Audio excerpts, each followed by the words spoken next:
जय श्री कृष्ण। दूसरे अध्याय में भगवान श्री कृष्ण अर्जुन के मोह को दूर करते हुए आत्मा की अमरता, कर्तव्य का पालन और निष्काम कर्म योग का उपदेश देते हैं।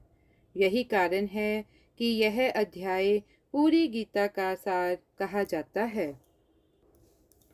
भगवत गीता का दूसरा अध्याय सांख्य योग कहलाता है और इसे पूरी गीता का हृदय माना जाता है।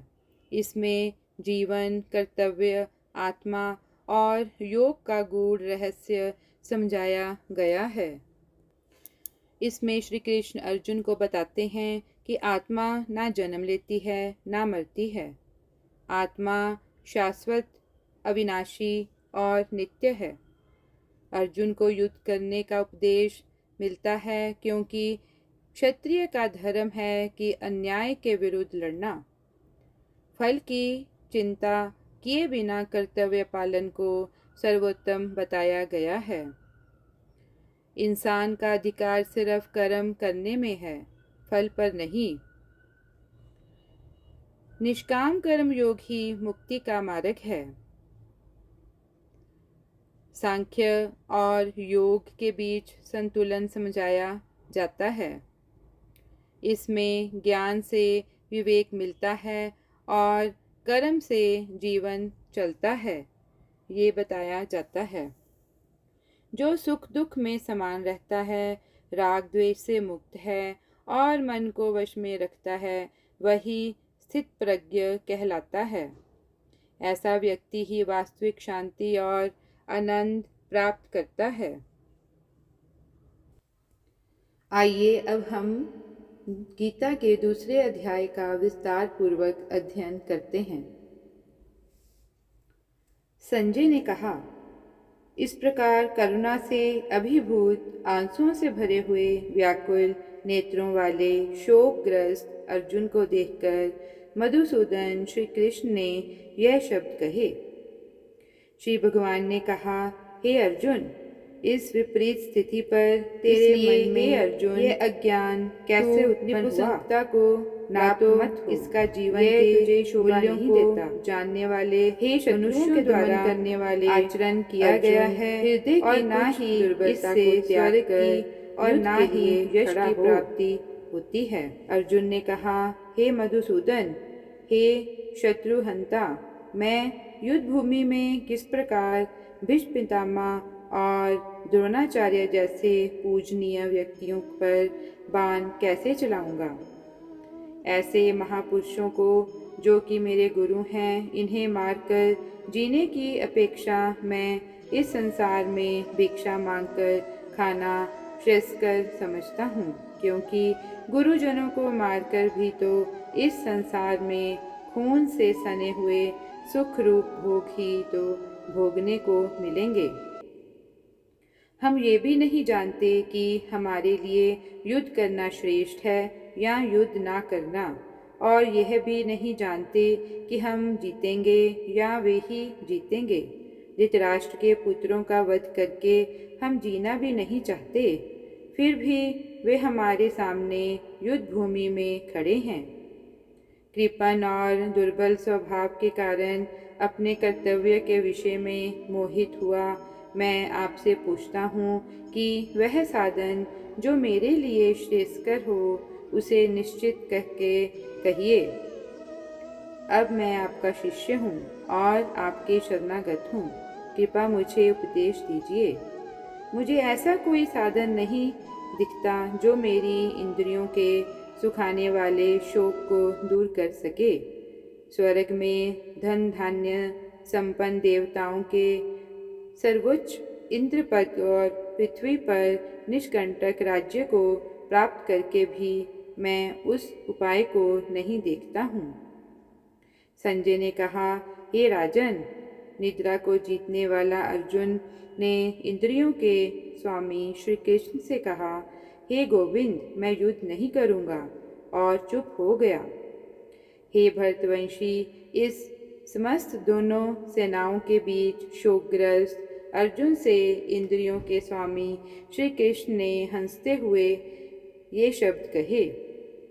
श्री भगवान ने कहा, हे अर्जुन, तू उनके लिए शोक करता है जो शोक करने योग्य नहीं है, और पंडितों की तरह बातें करता है। जो विद्वान होते हैं वे ना तो जीवित प्राणी के लिए और ना ही मृत प्राणी के लिए शोक करते हैं। ऐसा कभी नहीं हुआ कि मैं किसी भी समय में नहीं था, या तू नहीं था, अथवा ये समस्त राजा नहीं थे, और ना ऐसा ही होगा कि भविष्य में हम सब नहीं रहेंगे। जिस प्रकार जीवात्मा इस शरीर में बालावस्था से युवावस्था और वृद्धावस्था को निरंतर अग्रसर होता रहता है, उसी प्रकार जीवात्मा इस शरीर की मृत्यु होने पर दूसरे शरीर में चला जाता है। ऐसे परिवर्तन से धीर मनुष्य मोह को प्राप्त नहीं होते हैं। हे कुंती पुत्र, सुख दुख को देने वाले विषयों के क्षणिक संयोग तो केवल इंद्रिय बोध से उत्पन्न होने वाले सर्दी तथा गर्मी की ऋतुओं के समान आने जाने वाले हैं। इसलिए हे भरतवंशी, तू अविचल भाव से उनको सहन करने का प्रयत्न कर। हे पुरुष श्रेष्ठ, जो मनुष्य दुख तथा सुख में कभी विचलित नहीं होता है, दोनों परिस्थितियों में समभाव रखता है, ऐसा धीर पुरुष निश्चित रूप से मुक्ति के योग्य होता है।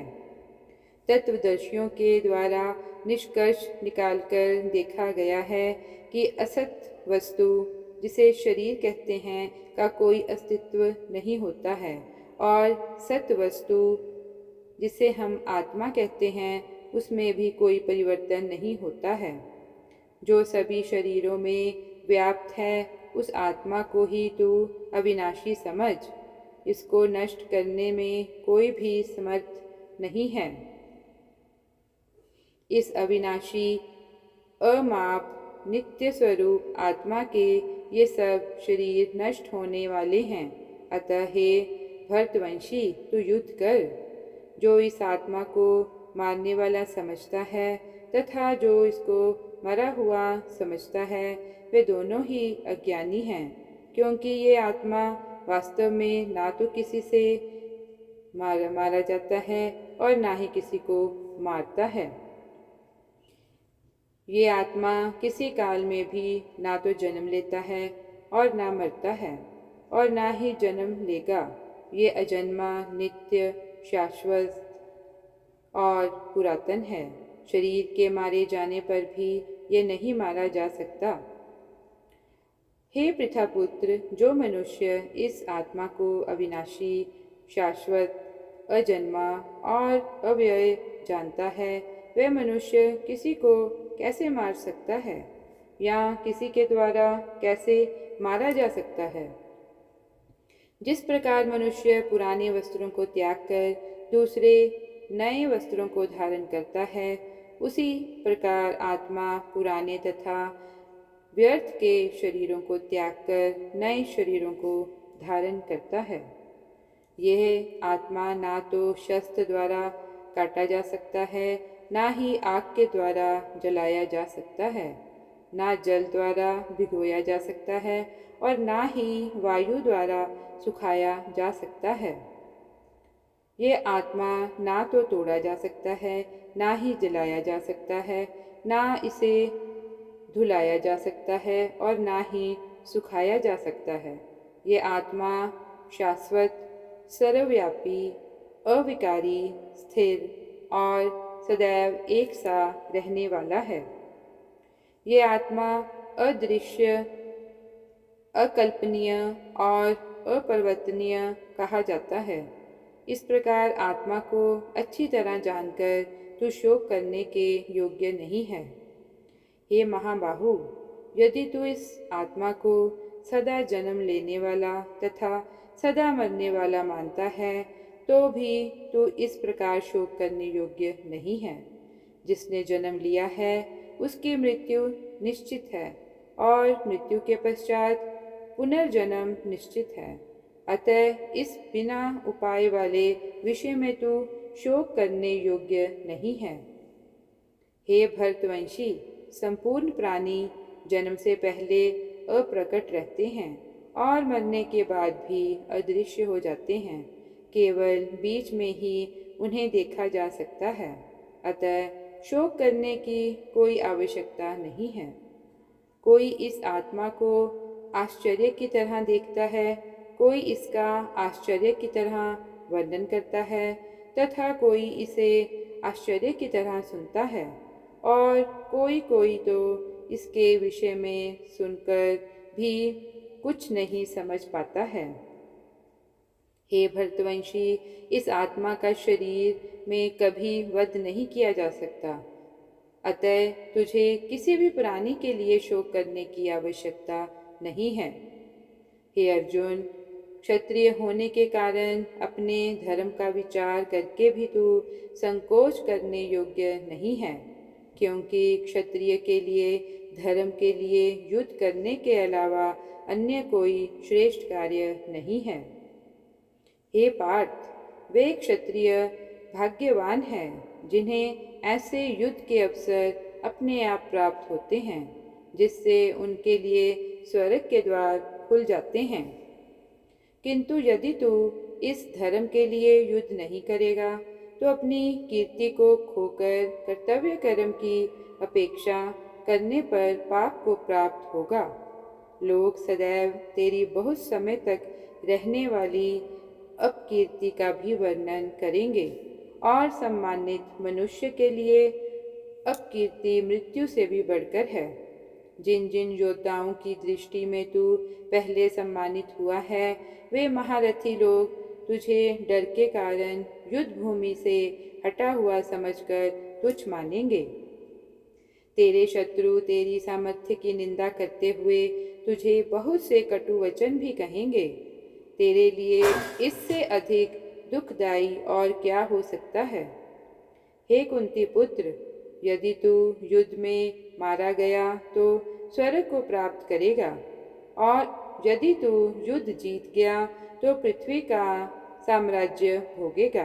अतः तू दृढ़ संकल्प करके खड़ा हो जा और युद्ध कर। सुख या दुख, हानि या लाभ और विजय या पराजय का विचार त्याग कर युद्ध करने के लिए ही युद्ध कर। ऐसा करने से तू पाप को प्राप्त नहीं होगा। हे पृथापुत्र, यह बुद्धि तेरे लिए ज्ञान योग, सांख्य योग के विषय में कही गई है और अब तू इसको निष्काम कर्म योग के विषय में सुन। जिससे तू इस बुद्धि से कर्म करेगा तो तू कर्मों के बंधन से अपने को मुक्त कर सकेगा। इस प्रकार कर्म करने से ना तो कोई हानि होती है और ना ही फल रूप दोष लगता है, अपितु इस निष्काम कर्म योग की थोड़ी सी भी जागृति मृत्यु जन्म के महान भय से रक्षा करती है। हे कुरुनंदन, इस निष्काम कर्म योग में दृढ़ प्रतिज्ञ बुद्धि एक ही होती है, किंतु जो दृढ़ प्रतिज्ञ नहीं है उनकी बुद्धि अनंत शाखाओं से विभक्त रहती है। हे पृथापुत्र, अल्पज्ञानी मनुष्य वेदों के उन अलंकारिक शब्दों के प्रति अत्यधिक आसक्त रहते हैं जो स्वर्ग की प्राप्ति, उत्तम जन्म तथा ऐश्वर्य आदि की प्राप्ति के लिए अनेक सकाम कर्म फल की विविध क्रियाओं का वर्णन करते हैं। इंद्रिय तृप्ति और ऐश्वर्यमय जीवन की कामना के कारण वे कहते हैं कि इससे बढ़कर और कुछ नहीं है। जो मनुष्य इंद्रियों के भोग तथा भौतिक ऐश्वर्य के प्रति आसक्त होने से ऐसी वस्तुओं से मोहग्रस्त हो जाते हैं, उन मनुष्यों में भगवान के प्रति दृढ़ संकल्पित बुद्धि नहीं होती। हे अर्जुन, वेदों में मुख्य रूप से प्रकृति के तीनों गुणों का वर्णन हुआ है, इसलिए तू इन तीनों गुणों से ऊपर उठ। हर्ष, शोक आदि द्वंद्वों से रहित तथा सुरक्षा की सारी चिंताओं से मुक्त आत्मपरायण बन। सभी तरफ से परिपूर्ण जलाशय के प्राप्त हो जाने पर छोटे जलाशय के प्रति मनुष्य का जितना प्रयोजन रहता है, ब्रह्म को तत्व से जानने वाले ब्राह्मण का समस्त वेदों से उतना ही प्रयोजन रह जाता है। तेरा कर्म करने में ही अधिकार है, उसके फलों में अधिकार नहीं है। इसलिए तू ना तो अपने आप को कर्मों के फलों का कारण समझ और कर्म ना करने में तेरी आसक्ति भी ना हो। हे धनंजय, तू सफलता तथा विफलता में आसक्ति को त्याग कर समभाव में स्थित हुआ अपना कर्तव्य समझकर कर्म कर। ऐसी समता ही समतव बुद्धि योग कहलाती है। हे धनंजय, इस समतव बुद्धि योग के द्वारा समस्त निंदनीय कर्म से दूर रहकर उसी भाव से ऐसी चेतना परमात्मा की शरण ग्रहण कर काम कर्म के फलों की को चाहने वाले मनुष्य अत्यंत कंजूस होते हैं। समतव बुद्धि योग के द्वारा मनुष्य इसी जन्म में अपने आप को पुण्य और पाप कर्मों से मुक्त कर लेता है। अतः तू इसी योग में लग जा, क्योंकि इसी योग के द्वारा ही सभी कार्य कुशलता पूर्वक पूर्ण होते हैं। इस समतव बुद्धि योग से ऋषि मुनि तथा भक्त काम कर्मों से उत्पन्न होने वाले फलों को त्याग कर जन्म मृत्यु के बंधन से मुक्त होकर परम पद को प्राप्त हो जाते हैं। जिस समय में तेरी बुद्धि मोह रूपी दलदल को भली भांति पार कर जाएगी, उस समय तू सुने हुए और सुनने योग्य सभी भोगों से विरक्ति को प्राप्त हो सकेगा। वैदिक ज्ञान के वचनों को सुनने से विचलित हुई तेरी बुद्धि जब एक निष्ठित और स्थिर हो जाएगी, तब तू आत्म साक्षात्कार करके उस दिव्य चेतना रूप परमात्मा को प्राप्त हो जाएगा। अर्जुन ने कहा, हे केशव, अध्यात्म में लीन स्थिर बुद्धि वाले मनुष्य का क्या लक्षण है? वह स्थिर बुद्धि मनुष्य कैसे बोलता है, किस तरह बैठता है और किस प्रकार चलता है? श्री भगवान ने कहा, हे पार्थ, जब मनुष्य मनोरथ से उत्पन्न होने वाली इंद्रिय तृप्ति को सभी प्रकार की कामनाओं परित्याग कर देता है, जब विशुद्ध हुआ उसका मन आत्मा में ही संतोष प्राप्त करता है, तब वह मनुष्य विशुद्ध चेतना में स्थित प्रज्ञ कहा जाता है। दुखों की प्राप्ति होने पर जिसका मन विचलित नहीं होता है, सुखों की प्राप्ति की इच्छा नहीं रखता है, जो आसक्ति, भय तथा क्रोध से मुक्त है, ऐसा स्थिर मन वाला मुनि कहा जाता है। इस संसार में जो मनुष्य ना तो शुभ की प्राप्ति से हर्षित होता है और ना अशुभ के प्राप्त होने पर द्वेष करता है, ऐसी बुद्धि वाला पूर्ण ज्ञान में स्थिर होता है। जिस प्रकार कछुआ सब ओर से अपने अंगों को समेट लेता है, उसी प्रकार जब मनुष्य इंद्रियों को इंद्रिय विषयों से सब प्रकार से खींच लेता है, तब वह पूर्ण चेतना में स्थिर होता है। इंद्रियों द्वारा विषयों को ग्रहण न करने वाले मनुष्य के विषय तो मिट जाते हैं, परंतु उनमें रहने वाली आसक्ति बनी रहती है। ऐसे स्थिर बुद्धि वाले मनुष्य की आसक्ति भी परमात्मा का साक्षात्कार करके मिट जाती है। हे अर्जुन, इंद्रियां इतनी प्रबल तथा वेगवान हैं कि जो मनुष्य इंद्रियों को वश में करने का प्रयत्न करता है, उस विवेकी मनुष्य के मन को भी बलपूर्वक हर लेती हैं। जो मनुष्य इंद्रियों को पूर्णतया वश में रखते हुए अपनी चेतना को मुझ में स्थिर कर देता है, वही मनुष्य स्थिर बुद्धि वाला कहलाता है। इंद्रियों के विषयों का चिंतन करते हुए मनुष्य की उन विषयों में आसक्ति हो जाती है। ऐसी आसक्ति से उन विषयों की कामना उत्पन्न होती है और कामना में विघ्न पड़ने से क्रोध उत्पन्न होता है। क्रोध से अत्यंत मोह उत्पन्न होता है। मोह से स्मरण शक्ति में भ्रम उत्पन्न होता है। स्मरण शक्ति में भ्रम हो जाने से बुद्धि नष्ट हो जाती है और बुद्धि के नष्ट होने से मनुष्य का अधोपतन हो जाता है। किंतु सभी राग द्वेष से मुक्त रहने वाला मनुष्य अपनी इंद्रियों के संयम द्वारा मन को वश करके भगवान की पूर्ण कृपा प्राप्त कर सकता है। इस प्रकार भगवान की कृपा प्राप्त होने से संपूर्ण दुखों का अंत हो जाता है। तब उस प्रसन्न चित मन वाले मनुष्य की बुद्धि शीघ्र ही एक परमात्मा में पूर्ण रूप से स्थिर हो जाती है। जिस मनुष्य की इंद्रियां वश में नहीं होती हैं, उस मनुष्य की ना तो बुद्धि स्थिर होती है, ना मन स्थिर होता है और ना ही शांति प्राप्त होती है। उस शांति रहित मनुष्य को सुख किस प्रकार संभव है? जिस प्रकार पानी पर तैरने वाली नाव को वायु हर लेती है, उसी प्रकार विचरण करती हुई इंद्रियों में से किसी एक इंद्रिय पर मन निरंतर लगा रहता है। वह एक इंद्रिय ही उस मनुष्य की बुद्धि को हर लेती है। हे महाबाहु, जिसकी इंद्रियां अपने अपने विषयों से सभी प्रकार से विरक्त होकर उसके वश में रहती हैं, उसी मनुष्य की बुद्धि स्थिर रहती है। जो सभी प्राणियों के लिए रात्रि के समान है, वह बुद्धि योग में स्थित मनुष्य के लिए जागने का समय होता है और जो समस्त प्राणियों के लिए जागने का समय होता है, वह स्थिर प्रज्ञ मुनि के लिए वह रात्रि के समान होता है।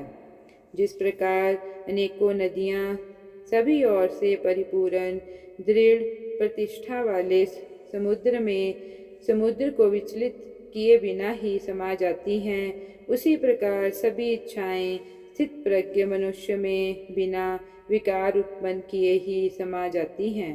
वही मनुष्य परम शांति को प्राप्त होता है, ना कि इंद्रिय सुख चाहने वाला। जो मनुष्य समस्त भौतिक कामनाओं का परित्याग कर इच्छा रहित, ममता रहित और अहंकार रहित रहता है, वही परम शांति को प्राप्त कर सकता है। हे पार्थ, यह आध्यात्मिक जीवन ब्रह्म की प्राप्ति का पथ है, जिसे प्राप्त करके मनुष्य कभी मोहित नहीं होता है। यदि कोई जीवन के अंतिम समय में भी ब्रह्म की प्राप्ति कर लेता है, तब भी वह भगवत प्राप्ति करता है। इस प्रकार उपनिषद, ब्रह्म विद्या तथा योग शास्त्र रूप श्रीमद् भगवद गीता के श्री कृष्ण अर्जुन संवाद में गीता सार योग नामक दूसरा अध्याय संपूर्ण हुआ। ओम नमो भगवते वासुदेवाय नमः। ओम नमो भगवते वासुदेवाय नमः।